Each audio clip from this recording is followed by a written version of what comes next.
నేను ప్రస్తుతం తెలుగు యూనివర్సిటీలో ఎంఏ ఆస్ట్రాలజీ కూడా చేస్తున్నాను. కానీ నాకు అక్కడ కొన్ని డౌట్స్ ఉండేటివి. ఆ డౌట్స్‌ని కూడా సారు చాలా క్లియర్‌గా, చాలా లాజికల్‌గా, చాలా చక్కగా నాకు వివరించడం జరిగింది క్లాస్‌లో. నా పేరు వెంకటేశ్వర్లండి. నేను గవర్నమెంట్ ఏపీ రెసిడెన్షియల్ జూనియర్ కాలేజ్‌లో బోటనీ లెక్చరర్‌గా పనిచేస్తూ ఇటీవలనే రిటైర్ అయ్యాను. నాకు మొదటి నుంచి ఈ జ్యోతిష్యం మీద చాలా ఇంట్రెస్ట్ ఉండేది. ఇది రిటైర్ అయిన తర్వాత పూర్తిగా నేర్చుకోవాలనేటువంటి ఉద్దేశంతో నేను చాలా వీడియోలు చూశాను యూట్యూబ్లో.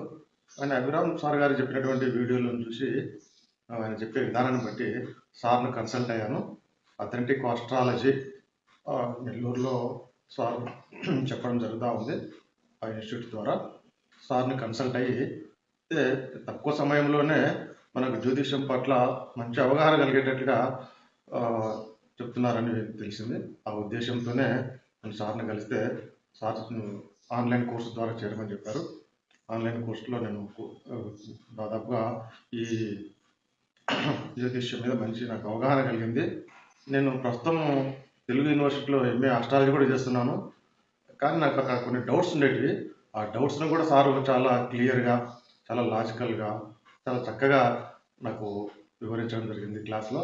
ఎటువంటి ఇది లేకుండా అంటే సంశయించకుండా మేము అడిగిన ప్రతి ప్రశ్నకు కూడా సమాధానం మంచి చక్కటి సమాధానం ఇవ్వడము.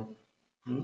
ఎన్ని డౌట్లు అడిగినా గానీ కూడా ఓపికగా, చాలా శ్రద్ధగా ప్రతి విద్యార్థికి చెప్పడం ఆన్‌లైన్‌లో చూస్తున్నాను.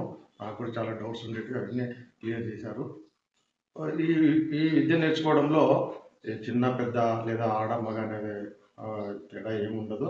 ఇంట్రెస్ట్ ఉన్న వాళ్ళు ఎవరైనా గానీ కూడా సుబ్రహ్మ సార్‌తో గారి దగ్గర నేర్చుకోవచ్చు.